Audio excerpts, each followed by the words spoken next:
I'm going to try and answer each question one by one. So I'm going to start with the first one is why doesn't God heal amputees? First of all, your question is invalid, because to validate your question, you'd have to believe yourself that God heals other people. And since you don't believe in God, you've already invalidated your question. But nevertheless, let me try and give you an answer according to your question.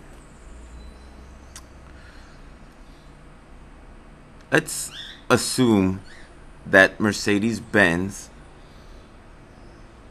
doesn't make cars that fly, which is a pretty good assumption because there's no history, there's no written document or any type of evidence that would suggest even that Mercedes-Benz makes cars that fly.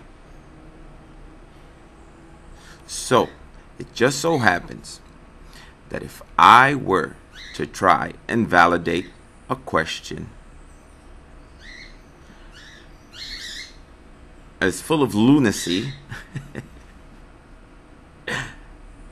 as the one that you pose, suggesting that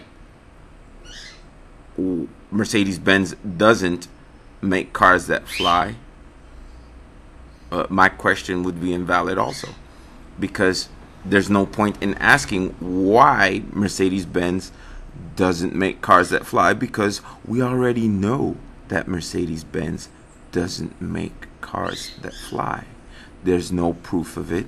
There's no history of it. There's nothing that tells us so. So to even suggest that God should, would, could, or has, or hasn't restored a limb to an amputee is just ludicrous, because there's no proof, there's no history, and there's no point in even asking, because it's just not there. So what is your point? Anyway, there is no point in even asking something that just hasn't happened and isn't happening. Think about it.